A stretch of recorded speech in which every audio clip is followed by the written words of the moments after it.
In the Middle Ages, in cold and damp castles, where the air was saturated with moisture and an icy wind blew through the cracks, life was a constant struggle against the cold and damp.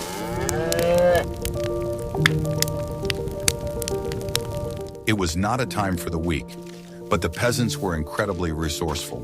They built their houses to retain as much heat as possible, using the simplest and most affordable materials. Their approach was no less, and perhaps even more effective than our modern heating systems. Clay walls against frost are not just a figment of the imagination. It was a real science of survival, based on instinct and common sense. Their frame and mud houses were designed so that every detail worked to conserve heat. Thick clay walls, small windows, and low doors were all part of an ingenious plan. People didn't just endure the cold, they actively fought it, turning their modest dwellings into veritable fortresses of warmth. Watch the video to the end to find out how medieval peasants were able to outsmart the cold by turning their homes into real shelters. We are used to thinking that houses should be made of brick, concrete, or wood, but medieval peasants built their homes using a completely different technology. Their houses were based on a frame made of oak logs. These logs were joined together using tenons and mortises, without a single nail, which made the structure incredibly strong and stable. This frame, like a skeleton, supported the entire house. But the most interesting element was inside. The gaps between the logs were filled with woven branches, forming a kind of mesh. This technique was called wattle. Then this mesh was coated with a special mixture called daub. It was this mixture that made the house warm. This technology, known as wattle-and-daub, was ingeniously simple and effective. The branches created a rigid framework, and the mazanka, which we will discuss in the next chapter, served as an ideal insulator. The thick wooden logs of the frame also helped to retain heat. They were massive, and their wood prevented the cold from penetrating inside. From the outside, the house may have looked modest, but inside it was a true engineering marvel. It was a house that breathed but still retained heat. The construction itself was very well thought out. The logs of the frame were often curved, which made them more resistant to stress. The foundation was not always made of stone. Sometimes it was made of compacted earth, which was, of course, less reliable but more affordable. The windows and doors were located on the leeward side to protect the house from cold winds. In addition, the roofs were steep and covered with a thick layer of straw or reeds, which also served as an excellent insulator. Hello there! These houses were not just dwellings, but living organisms. They breathed. Gaps between the logs and walls allowed air to circulate. This prevented moisture from accumulating, but at the same time did not allow heat to escape. Warm air from the hearth circulated throughout the house, while cold air escaped through the gaps. It was a kind of natural ventilation that helped them keep the air fresh. Their houses were not as airtight as ours. They had many gaps through which cold air could penetrate, but they used this to their advantage. They built their houses so that warm air from the fireplace circulated throughout the house, and cold air escaped through the gaps. This was a kind of natural ventilation that helped them keep the air fresh. Building such a house was a collective effort. The whole community helped to build a house for a new family. It was part of their life that helped them survive in harsh conditions. They worked together to build houses that were warm, safe, and comfortable. Thus, medieval peasants were masters of construction. They used what they had to create houses that were not only durable, but also warm. Their approach to construction was based on common sense and survival instinct. Do you think we, modern people, have completely forgotten how to build such houses? Write what you think about this in the comments. What is a mud hut? It was a mixture of clay, straw, and manure. It may not sound very pleasant, but in fact, it was the perfect material. Clay had high thermal inertia. It heated slowly during the day from the heat of the hearth and released the accumulated heat just as slowly at night, smoothing out temperature fluctuations. Straw served as a reinforcing element, preventing the clay from cracking and providing additional insulation. Manure was added for elasticity and better adhesion. This mixture was applied to wattle walls in several layers, and when it dried, the walls became incredibly strong. The outer layer was often covered with whitewash to protect the walls from rain. The result was a thick, monolithic wall that was an excellent insulator. It not only protected from the cold, but also actively retained the heat generated inside. This method was cheap, accessible, and incredibly effective. It proves that you don't need sophisticated technology to create a warm home, just ingenuity and affordable materials. But have you ever thought that the simplest solutions turn out to be the most ingenious? After all, what seemed to us to be dirt and rubbish was actually the basis for survival. What do you think was more difficult? Living with this understanding or simply getting used to the fact that under your feet was earth? The process of creating a mud hut was laborious but affordable. The mixture was kneaded by hand, often right on the ground with the feet. It was a collective effort involving the whole family and neighbors. Then the mixture was applied to the wicker walls. This was done by hand, filling in all the gaps so that there were no cracks left. After applying the first layer, it was left to dry. Then a second, third, and so on were applied until the wall reached the desired thickness. Clay itself, being a natural material, was environmentally friendly and safe. It did not emit any harmful substances and was fire-resistant, which was very important in houses with open hearths. The straw added to the clay was not only a reinforcing element, but also an additional insulator. It created air pockets that prevented heat from escaping. Manure, oddly enough, was important for the binding properties of the mixture.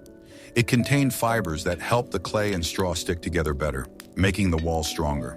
As a result, mud walls were not only warm, but also durable. They could withstand strong winds and rain, and could last for decades if properly maintained. And maintenance was minimal. Once a year, the walls could be covered with a new layer of clay to hide cracks, or simply whitewashed. Thus, medieval peasants were true masters in the use of natural materials. They turned mud and straw into reliable and warm housing. They did not try to fight the cold, but adapted to it, using what was at hand. What do you think was more difficult?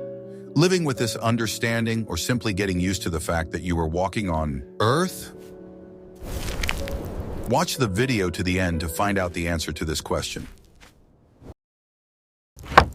The floors in medieval peasant houses were made of earth or compacted clay. This was certainly not an ideal solution. The earthen floor was cold and damp, which created constant discomfort, especially during the cold season. But the peasants, faced with this problem, showed incredible ingenuity to make it warmer. They covered the floor with a thick layer of straw mats, which served as an excellent insulator. These mats were not just decoration, but an important element of thermal insulation. They created an air gap that prevented the cold from the ground from penetrating into the house. Animal skins could also be placed on top of the straw.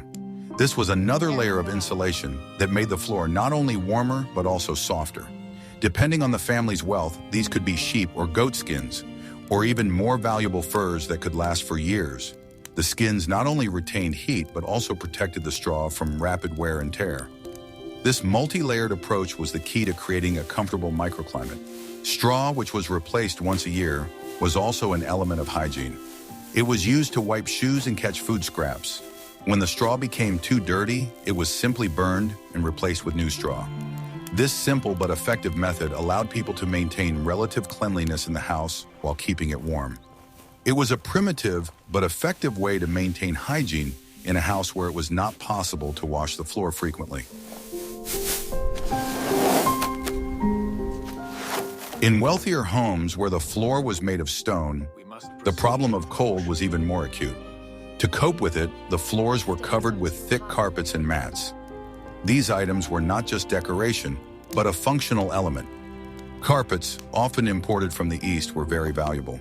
They created an additional layer of insulation and made the floor softer. In addition, some houses had more advanced solutions. For example, in the homes of the nobility, hot coals or stones were placed in recesses in the floor. This was a kind of primitive underfloor heating system that allowed the house to be kept warm even in the harshest frosts. These recesses were covered with metal lids to prevent burns. Some houses also used sand floors. Hot coals were buried in them, and then a layer of sand was poured on top, which slowly gave off heat. This method was especially effective in rooms without a fireplace. All these measures, from simple straw mats to complex systems with coals, show how inventive people were in the Middle Ages. They did not simply put up with the cold, they actively fought it, using the materials and knowledge available to them. Their solutions were not as technological as ours, but they were based on a deep understanding of nature and physics. Their ingenuity and adaptability allowed them to create comfort and warmth even in the harshest conditions. In addition to its purely practical use, the floor in a medieval home was surrounded by various traditions and superstitions. It was believed that the floor had special powers, and its cleanliness had not only hygienic, but also sacred significance. In some cultures, there were rituals associated with cleaning the floor, which were performed on certain days. It was believed that clean floors drove away evil spirits and disease. In addition, the floor was often used not only for walking, but also for sleeping, especially in poor homes where there were no beds. People slept on straw mats covered with skins, which made the floor a place of rest. This was not just a solution due to poverty, but a kind of social norm. The whole family slept together on the floor, which, as we have already mentioned, helped to keep warm. If you have ever seen a medieval peasant house, you have probably noticed the low doors and small windows. This was not accidental. Each of these features had its own logic. Low doors forced people to bend down to enter the house. This was done to minimize heat loss.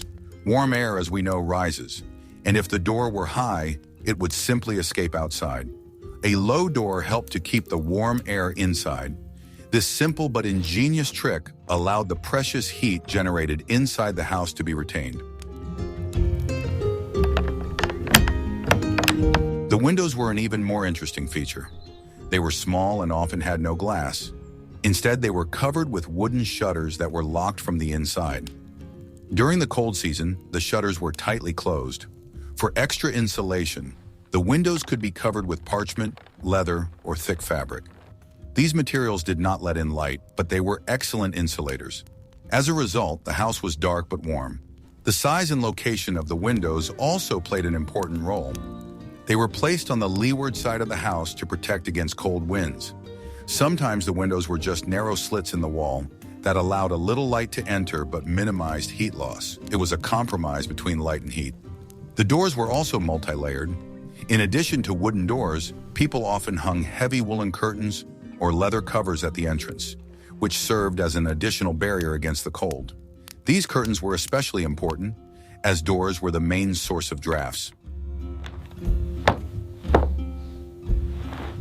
All this shows that medieval people were very clever and inventive.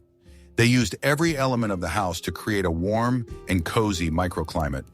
They understood that even the smallest details could be of great importance in the fight against the cold. Thus, low doors and small windows were not just a feature of medieval architecture, but well-thought-out engineering solutions that helped people survive in harsh conditions. They were part of a complex system that also included warm walls, floors, and other elements. You have to admit it was a brilliant solution. But what if I told you that when you entered the house, you might encounter another surprise? For example, skins or rags hanging on the walls. Let's talk about this further. In a medieval house, textiles played a huge role in keeping the heat in. Curtains and tapestries were not just decorations, but real insulators. They were hung on the walls to protect against drafts that penetrated through cracks in the walls. In wealthy homes, tapestries could be huge, covering the entire wall, which created an additional layer of insulation. These fabric coverings were a real salvation from the constant cold that penetrated through stone or clay walls. Curtains were also used to divide spaces. For example, curtains could be used to separate the sleeping area from the rest of the room.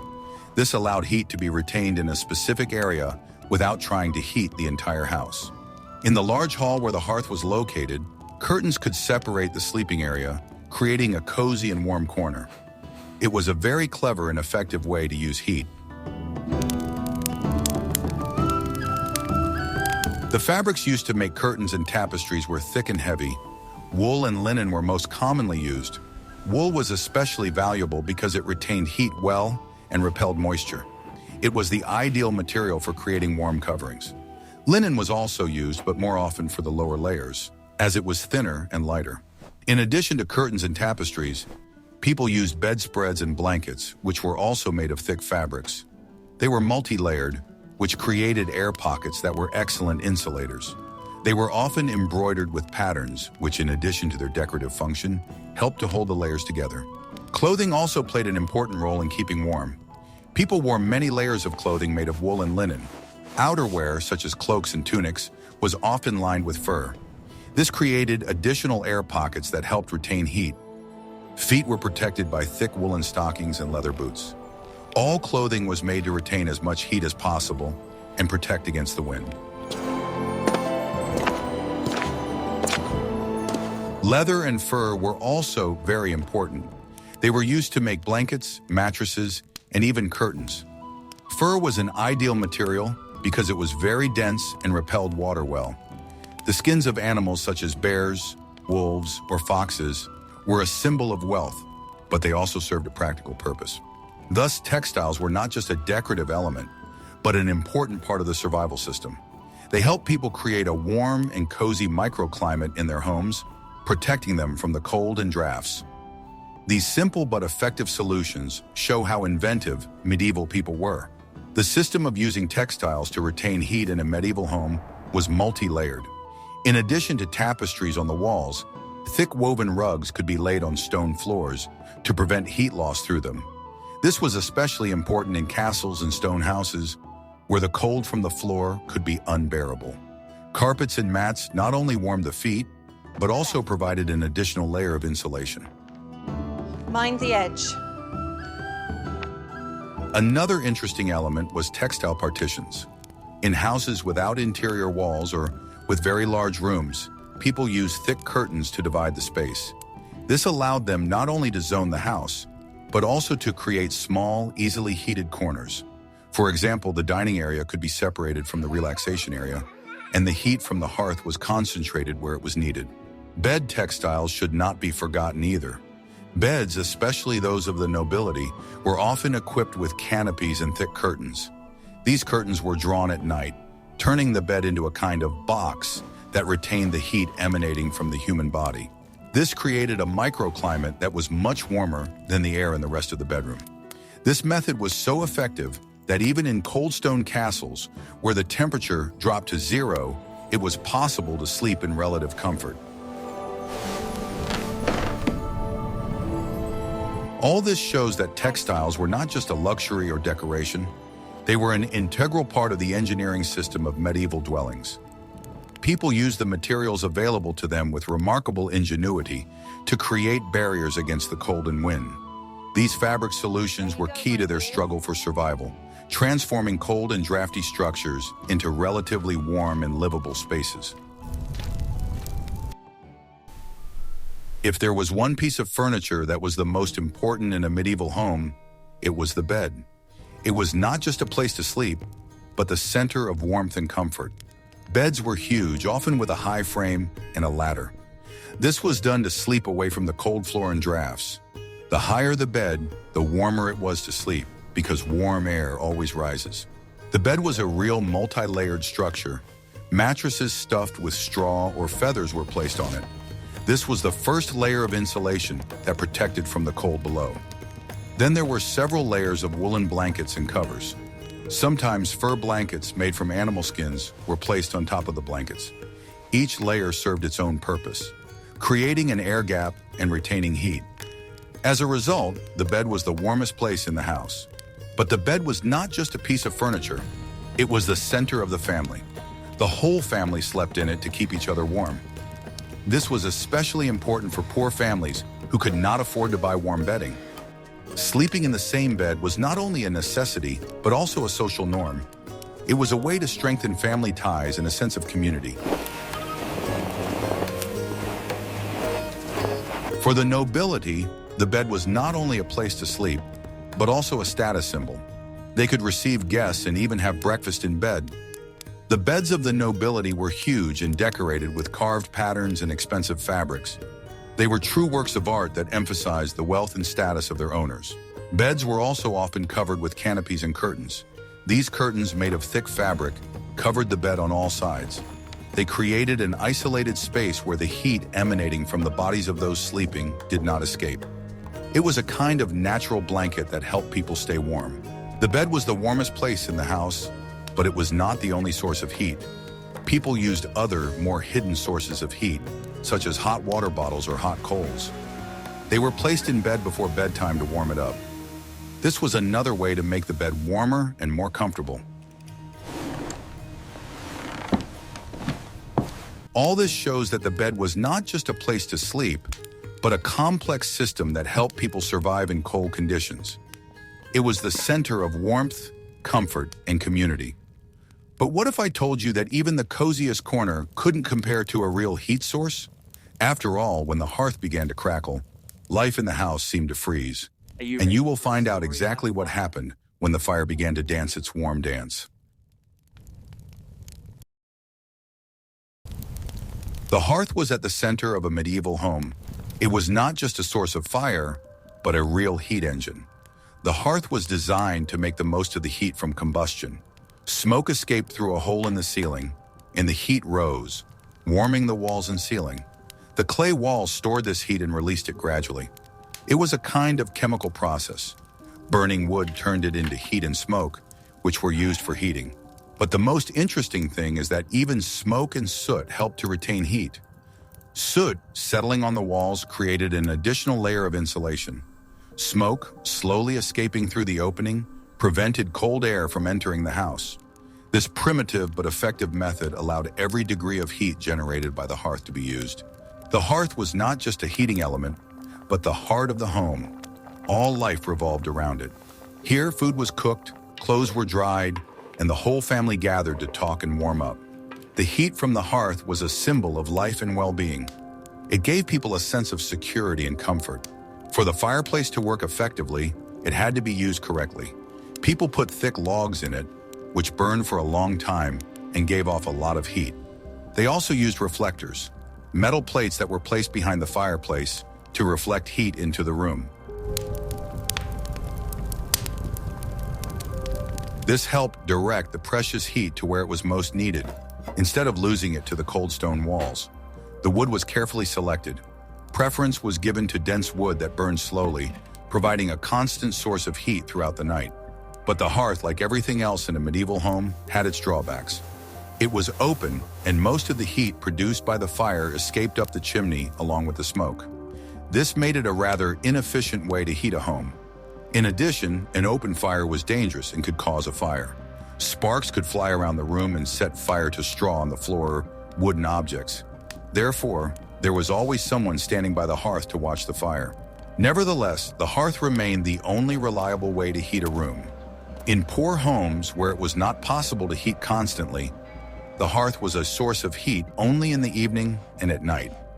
During the day, people coped with the cold using other methods, such as layered clothing and body heat. In the homes of the nobility, the hearths were huge, decorated with carvings and sculptures. They were not only a source of heat, but also a symbol of status. Such hearths could burn huge logs, which provided heat throughout the day. But even in wealthy homes, people understood that trying to heat the entire castle was pointless. Therefore, they used the hearth to heat the central part of the house and insulated the sleeping areas in other ways. Thus, the hearth was not just a decorative element, but a multifunctional device that served for thermal insulation and social status. All this makes the hearth one of the most important items in a medieval home. helping people survive in harsh conditions. In addition to its direct purpose, the hearth performed another important function. It created thermal zoning. Areas with different temperatures could exist within the same house. The warmest place, of course, was by the hearth, and this place was occupied by the most important members of the family, the elderly and children. This was an unwritten rule based on caring for those who needed warmth the most. The rest of the household sat further away, on the periphery of the thermal zone, where the temperature was lower. This zoning principle was also applied on a larger scale. In castles and wealthy homes, not every room had a fireplace. The main source of heat was located in the main hall, where dinners and receptions were held. This is where social life was concentrated. Bedrooms located further away from the hearth remained cold, and other methods mentioned earlier, such as hot water bottles and multi-layered blankets, were used to heat them. The use of firewood also reflected social status. The wealthy could afford to buy large quantities of wood, ensuring a constant fire. The poor, on the other hand, had to make do with brushwood and twigs, which burned quickly and provided little heat. Thus, even the choice of fuel was an indicator of wealth. All this shows that the hearth was not just an element of heating, but a complex social and economic marker.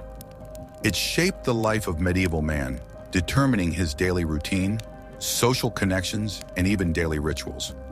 It was not only the center of physical warmth, but also the center of community and survival. In the Middle Ages, people understood that in order to keep warm, they needed to create a microclimate around themselves. The simplest way to do this was to use multi-layered blankets. They were made of coarse wool and were very heavy. The weight of the blanket helped it fit snugly against the body, preventing heat from escaping. This dense, heavy material was the perfect barrier between the body and the cold air that lingered in an unheated bedroom. The blankets were multi-layered. Sometimes they were sewn together from several pieces to create an air pocket. Air pockets were the best insulators. People also used duvets filled with down or feathers. When a person lay down in a duvet, they sank into it like a cloud, and the duvet created a thermal cocoon around them. This method was especially popular among the nobility, as down and feathers were expensive.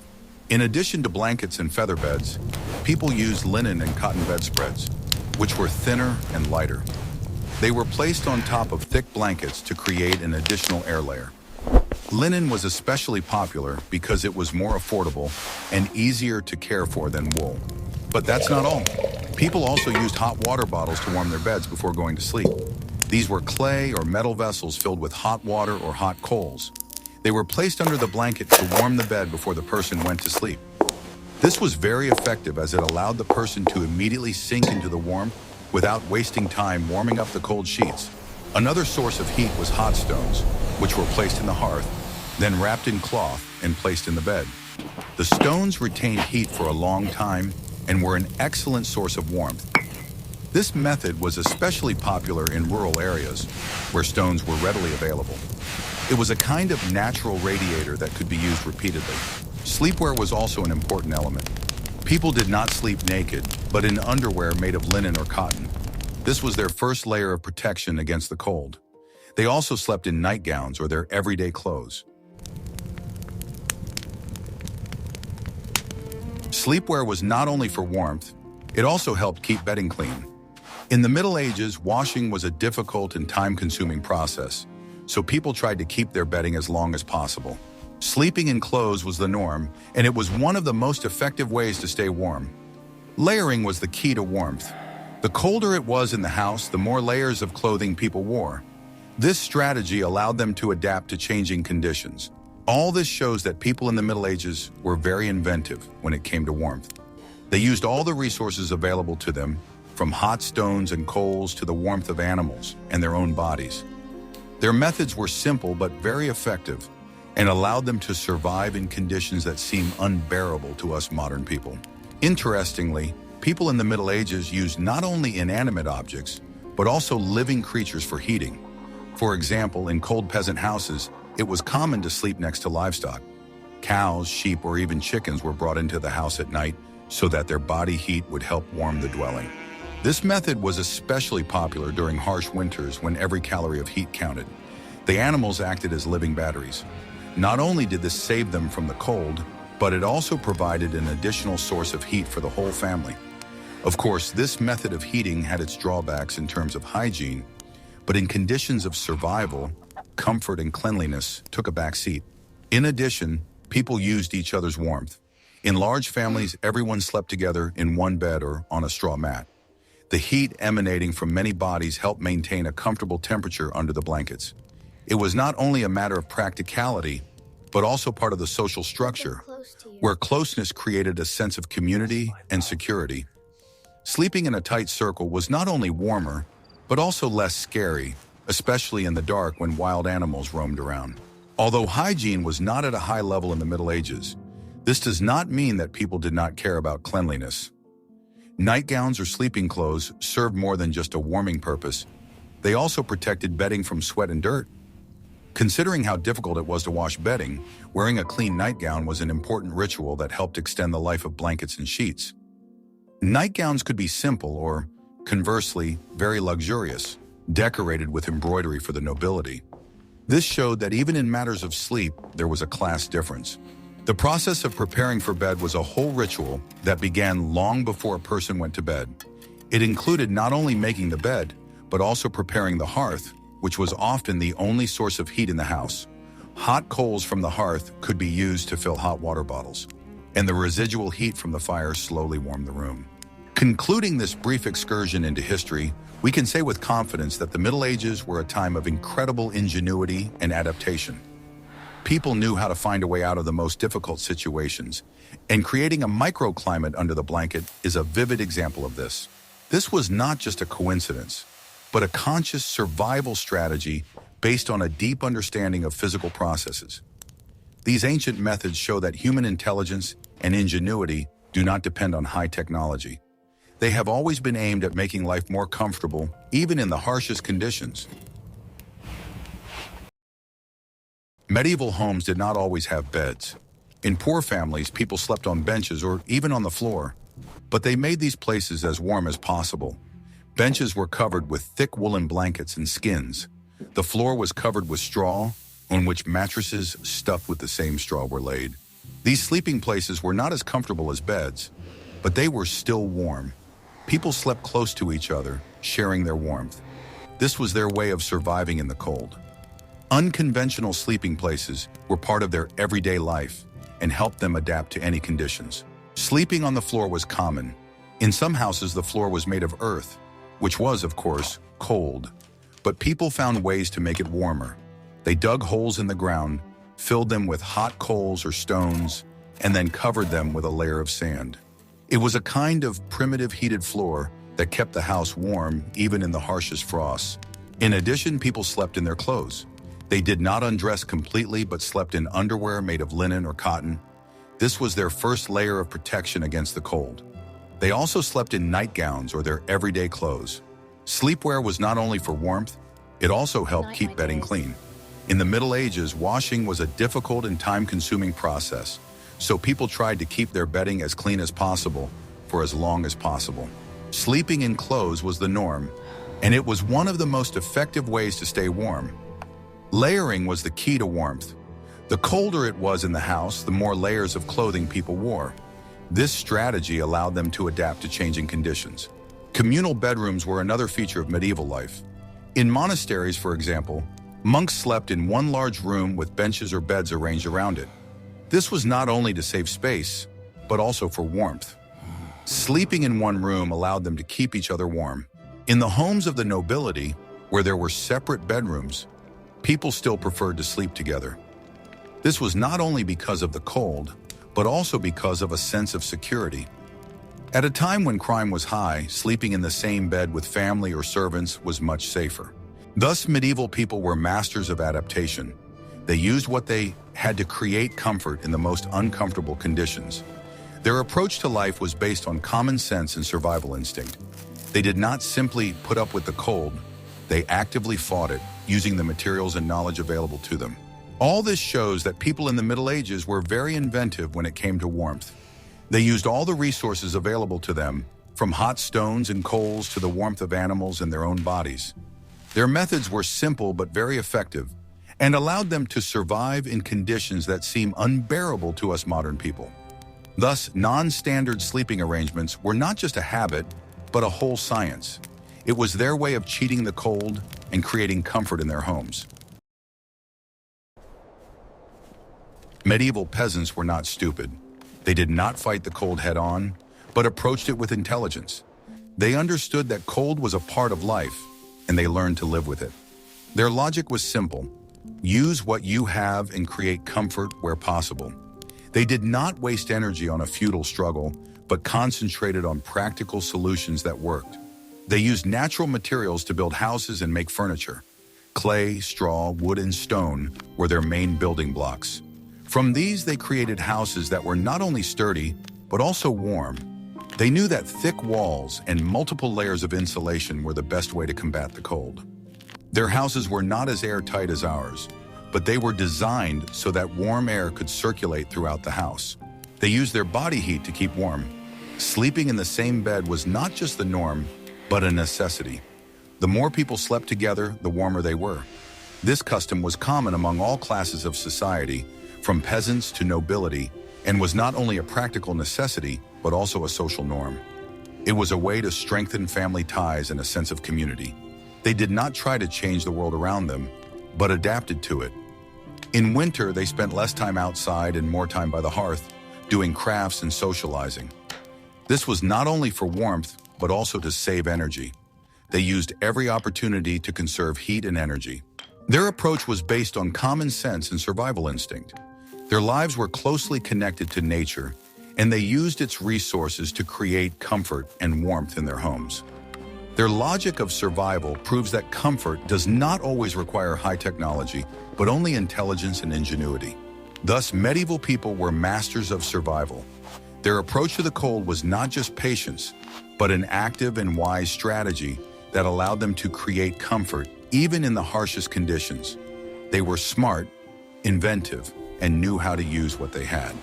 They understood that comfort was not a luxury but a necessity, and they learned to create it using the simplest and most accessible materials.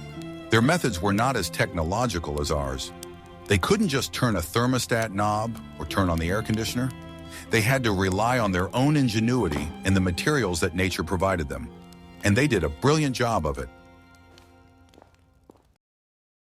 So, despite the lack of central heating, medieval peasants slept much warmer than we can imagine. Their approach to combating the cold was incredibly inventive and logical. They used all the means at their disposal to turn their icy homes into cozy shelters. Their main strategy was to create a microclimate in their beds and use all available resources. They did not try to heat the entire house, but focused on what they could control. Which medieval heating techniques do you think could be useful in our modern world? Share your opinion in the comments, and don't forget to subscribe to our channel so you don't miss any new videos. Back then, the common folk would stack stones near the hearth to absorb the heat and then move them to their beds before sleeping.